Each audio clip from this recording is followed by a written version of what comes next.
Saludos compañeros, sean bienvenidos. Vamos a desarrollar el tema correspondiente a la semana 19, donde daríamos por finalizadas las temáticas que se van a visualizar en el desarrollo de la asignatura macroeconomía. Siempre estamos dentro de la unidad de 4, el mercado de bienes y el mercado de dinero, y el tema que vamos a ver en este momento parte de la premisa de lo que discutimos la semana anterior. Recordarán que en la semana 18 revisamos la mecánica de ajuste de las relaciones económicas internacionales, enfocándonos en el caso de los tipos de cambio fijo, es decir, el modelo de la curva ISLM lo ampliamos considerando la participación externa mediante el modelo de Mandel-Fleming y ese modelo lo ampliamos, incluyendo el apartado del ajuste de las relaciones económicas internacionales cuando el escenario bajo el cual hacíamos el análisis comprendía un tipo de cambio fijo. Pudimos ver que los ajustes pueden ser de índole automática, ¿verdad? Como revisábamos en las gráficas que estuvimos discutiendo y revisando en esa oportunidad, o bien cuando la autoridad monetaria se involucraba y lo hacía a través de sus movimientos de política económica o fiscal. En esta semana se va a continuar analizando el papel que juega el tipo de cambio en los niveles de competitividad de una economía, pero nos vamos a enfocar en el apartado del tipo de cambio flexible, es decir, el otro apartado de los tipos de cambio que nos faltaba revisar para concluir las temáticas a discutir.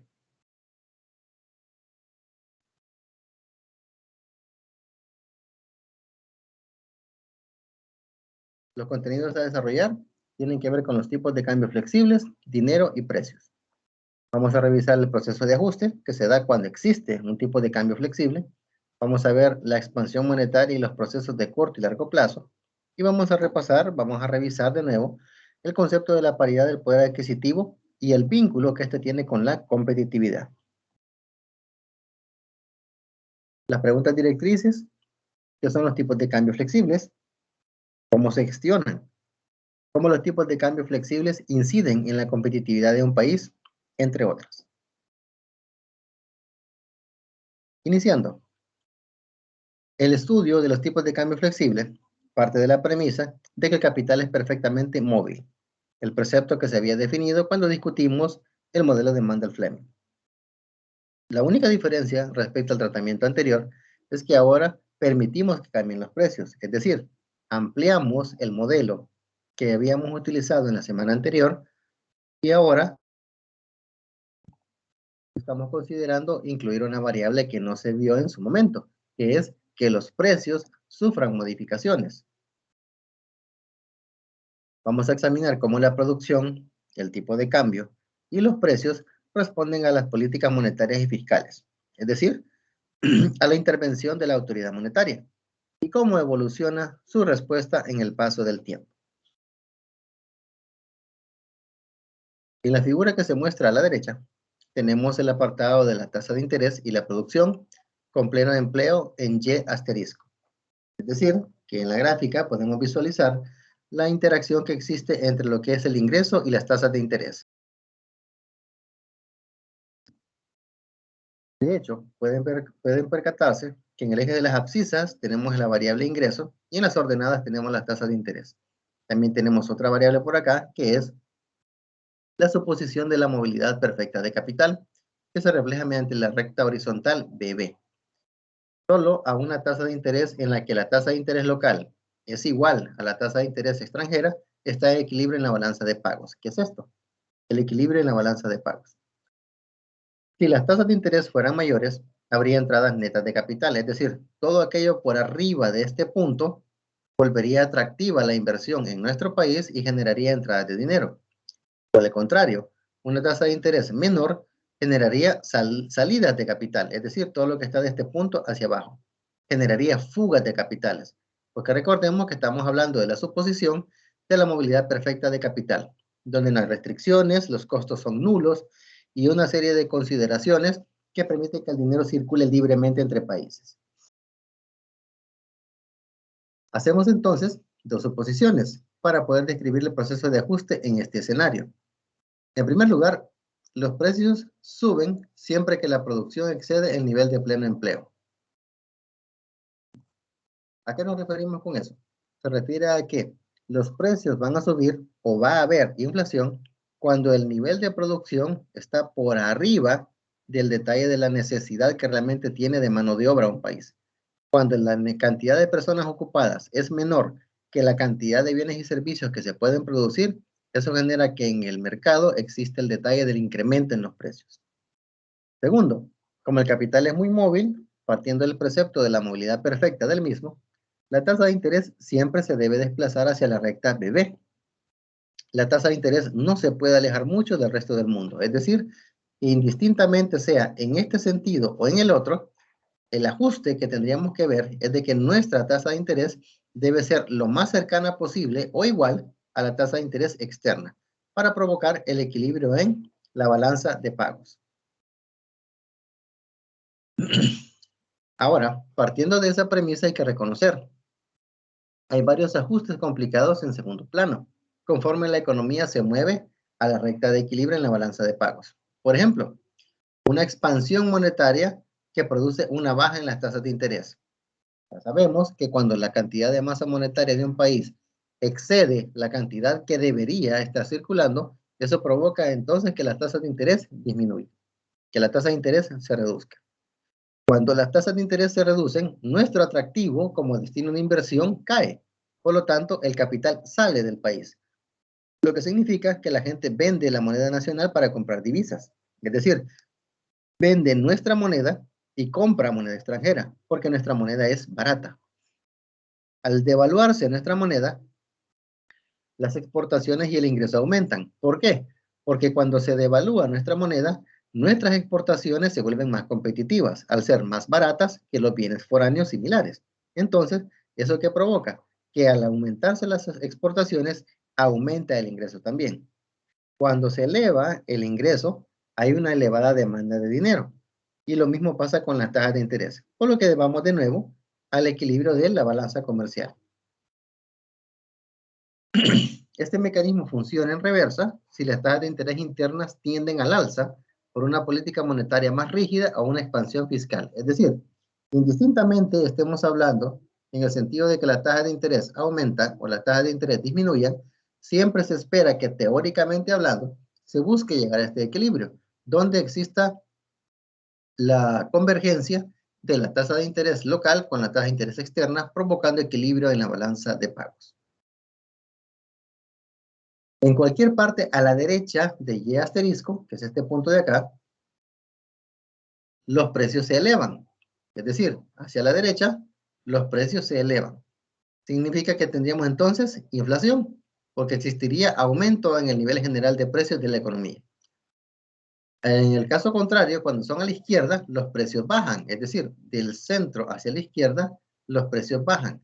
Al haber baja en los precios, no hay una inflación, sino que hay una deflación, que es una pérdida del valor de la moneda. Acá. Del centro hacia la izquierda tiene un sentido y del centro a la derecha tiene el sentido opuesto. Los puntos sobre el equilibrio en la balanza de pagos traen entradas de capital y apreciación, es decir, todo punto por arriba de esta recta que tenemos acá generaría entradas masivas de capital, porque nuestro interés o el rendimiento que el país pagaría a inversionistas extranjeros fuera más alto que el internacional. Los puntos que están por debajo, que es este punto de acá, significan salidas de capital y de apreciación. Es decir, aquí estaríamos manejando que los capitales estarían fugándose a otros países donde habrían tasas de interés más atractivas, rendimientos mejores para los dueños de dinero. Además, con una movilidad extrema de capital o una movilidad perfecta de capital, el tipo de cambio se ajustaría muy rápido. Así que siempre estamos cerca o en la recta del equilibrio en la balanza de pagos. Es decir, una característica del ajuste cuando existen tipos de cambio flexibles es de que estos en el mercado se ajustan muy rápido, permitiendo de que de forma automática estos desequilibrios o estos desajustes puedan normalizarse o corregirse, buscando siempre caer en este punto, en el equilibrio en la balanza de pagos. Ahora, ¿qué sucedería si partimos de la premisa de que ahora estamos hablando de que además de que hay movilidad de capital y que hay aumento en el precio del dinero, que en este caso es la tasa de interés, ¿qué pasaría cuando la autoridad monetaria se involucra y define el elemento de generar una expansión monetaria? Es decir, ¿qué pasaría cuando se introduce más dinero a la economía del que realmente debería haber? Veamos los efectos en el corto y en el largo plazo. Con precios dados, tipos de cambio flexible y movilidad perfecta de capital, una expansión monetaria provoca una depreciación, es decir, exceso de dinero provoca que se reduzca su valor, y un aumento del ingreso.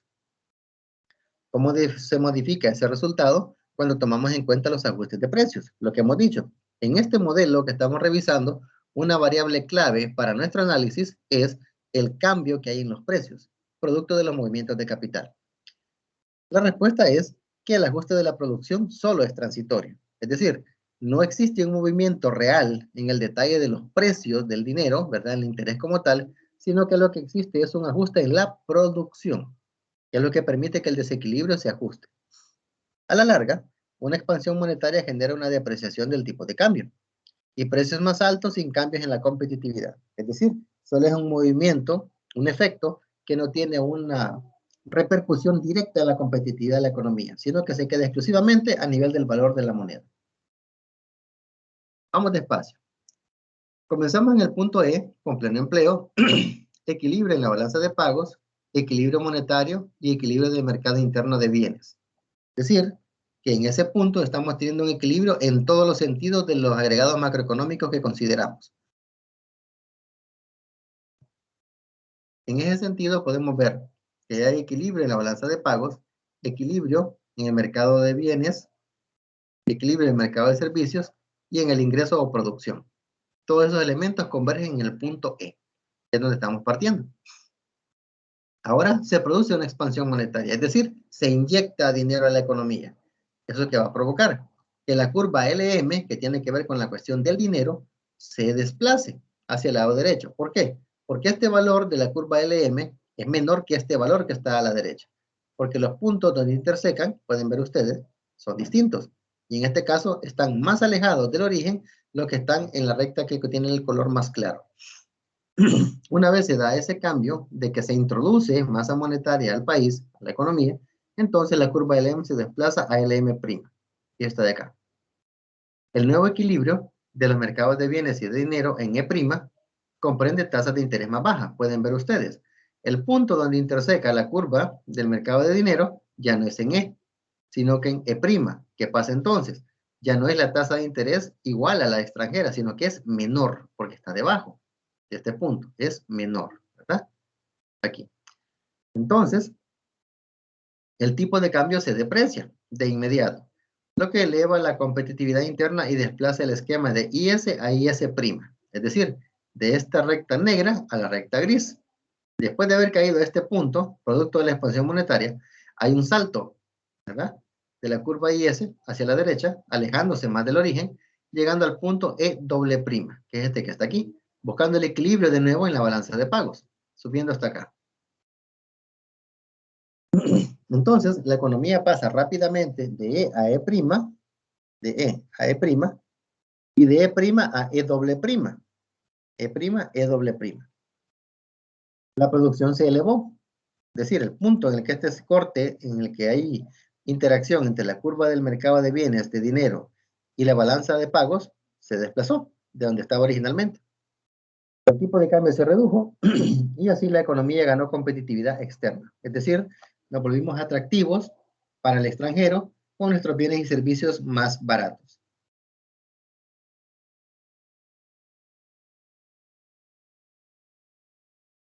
Ahora, lo que sucede es que en E', la producción es superior al nivel de pleno empleo. Es decir, acá estamos considerando una cantidad de bienes y servicios por arriba de lo que realmente se produce con la mano de obra ocupada, con el número de personas trabajando plenamente en la economía. Entonces, los precios aumentan y eso significa que bajan los saldos reales. ¿Qué significa? Al aumentarse el precio, compramos menos con el mismo dinero. Entonces, ¿qué es lo que sucede? Conforme bajan las existencias de dinero real, por obra del aumento en los precios, el esquema LM comienza a desplazarse a la izquierda. Es decir, el esquema LM, que es el que teníamos acá, empieza a hacerse hacia atrás, a volver al punto donde se originó todo el estudio, todo el análisis. En esencia es como una especie de círculo que se puede hacer aquí, ¿verdad? Yendo en el sentido de las agujas del reloj, en el sentido opuesto, perdón, de las agujas del reloj, considerando que partíamos de acá, digamos a este punto, se hizo un primer ajuste y de aquí sale un segundo ajuste para el punto original. Entonces, ¿Qué ajustes se verificaron cuando la economía regresó a este punto, al punto E? Aquí las tasas de interés volvieron a su nivel inicial, es decir, ya no estaban debajo de la tasa de interés extranjera, sino que subieron a ser igual a las tasas de interés extranjera. Y los precios relativos también volvieron al equilibrio para lograr la conexión de la balanza de pagos. Entonces, si ampliamos el estudio y vemos que lo que sucede en el corto plazo es esto, ahora tenemos que extenderlo y ver qué es lo que pasa en el largo plazo. Bueno, el esquema es idéntico, se mantiene igual, porque en el largo plazo el dinero fue totalmente neutro, es decir, no hubo cambio real en el apartado del dinero como bien en sí, sino que lo que hubo fue un aumento de su cantidad, pero el dinero como tal no tuvo ningún tipo de problema o de cambio. Porque cuando pasamos de E a E', el tipo de cambio se depreció inmediatamente, antes del aumento de los precios.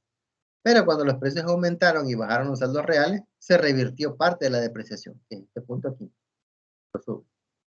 En la totalidad del proceso de ajuste, los precios y el tipo de cambio aumentaron de la misma proporción, de modo que no cambiaron los precios relativos, es decir, el precio extranjero en relación al precio local, ni la demanda agregada.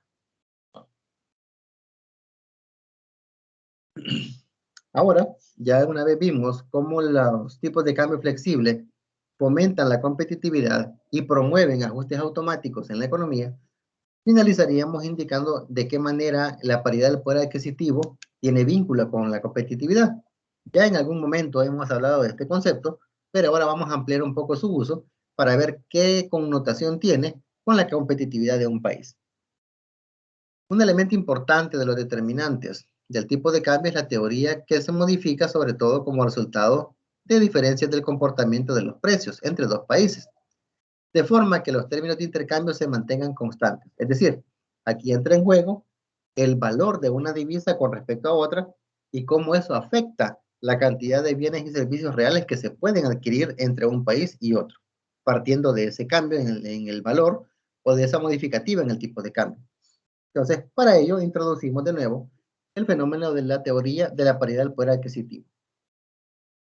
Recordando el concepto, esta teoría afirma que los movimientos del tipo de cambio reflejan principalmente diferencias de tasas inflacionarias entre países. Es decir, no existe una modificativa en el valor real del dinero, sino en términos del incremento de precios producido por la inflación. Es lo único que se podría medir. Entonces, al examinar el tipo de cambio real, que tiene que ver con el precio extranjero de la divisa extranjera contra el precio de la divisa local, la teoría sostiene lo siguiente. Cuando el P sub F, que es el precio de la divisa extranjera, o P, que es el precio de la moneda local, cambian, la variable E cambia de modo que se mantenga constante esta igualdad. Es decir, que esto sea igual a 1, que lo mismo que podemos adquirir con los bienes del extranjero a un precio particular, lo podamos adquirir con el mismo valor de precios locales o constantes.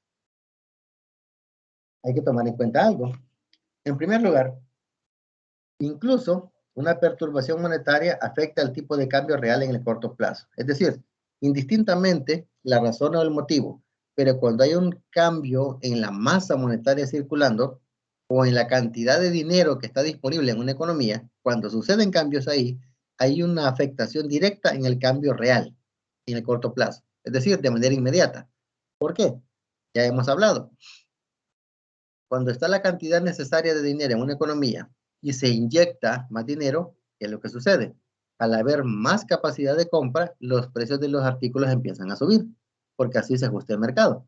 Entonces las cosas se vuelven más caras para revertir ese incremento en la cantidad de ingresos que se percibe. Por el contrario, si la masa monetaria que está en un país y siendo idónea se reduce por alguna situación de crisis, recesión, etcétera, ¿qué pasa? Al haber menos dinero, la demanda de productos cae, porque hay menos capacidad adquisitiva en el mercado. ¿Y eso qué significa? De que los precios de las cosas se tienen que bajar, porque la gente tiene que ver de qué manera consume los productos que están generándose en la economía, pero el dinero no les ajusta. Entonces ahí opera lo contrario. En vez de subir, los precios deben bajar. La segunda salvedad importante tiene que ver con la función de las perturbaciones no monetarias que afectan los tipos de cambio, es decir, elementos de índole político, legal, geográfico, etcétera, situaciones que tienen que ver con elementos fortuitos, ¿verdad? que también pueden afectar los tipos de cambio en un país. Por ejemplo, hemos visto a lo largo de estas presentaciones de que un aumento en las exportaciones, es decir, vendemos más, revalúa la moneda porque entra más dinero, sin que cambien los precios internos. Es decir, el efecto se ve en el precio de la divisa, no en sí en los precios internos del país como tal. En la figura que tenemos a la derecha, se muestra que el tipo de cambio real entre el dólar estadounidense y el dólar canadiense fluctúa mucho. Ahí pueden ver ustedes desde 1975 hasta el 2005. Eso es retomado del libro de Dorbush. Pueden ver ustedes cómo ha oscilado el tipo de cambio real. En negro tenemos el tipo de cambio real canadiense y en morado tenemos el tipo de cambio nominal. Sin embargo, es evidente que el tipo de cambio real se mueve más o menos en paralelo con el tipo de cambio nominal. Pueden ver ustedes el comportamiento en la gráfica a lo largo de estos 40 años que se están visualizando aquí, que tenemos donde hay caída en el tipo de cambio real y en el nominal. Donde hay un pico ascendente, igual acá. Y así básicamente prácticamente es igual el comportamiento que ha habido, donde estamos manejando las distintas oscilaciones. Esto demuestra que el poder de paridad adquisitivo no es válida para Canadá y Estados Unidos desde el 76. ¿Qué significa?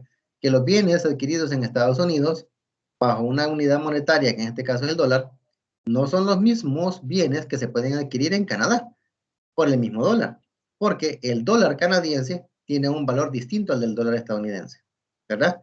Al haber esta diferencia, pueden ver ustedes de que este diferencial que hay entre punto y punto, acá, es lo que haría la connotación de que no existe paridad de poder adquisitivo. Es decir, la cantidad de bienes que puede adquirir en Estados Unidos con un dólar americano no es la misma que se puede adquirir con un dólar canadiense. Y viceversa, en Canadá, la cantidad de bienes que se pueden recibir por un dólar canadiense es distinta a la cantidad que se recibe por un dólar americano. En esencia, eso es lo que permite ver esta gráfica y permite reforzar la idea de lo que estamos viendo en cuanto al poder adquisitivo y la competitividad.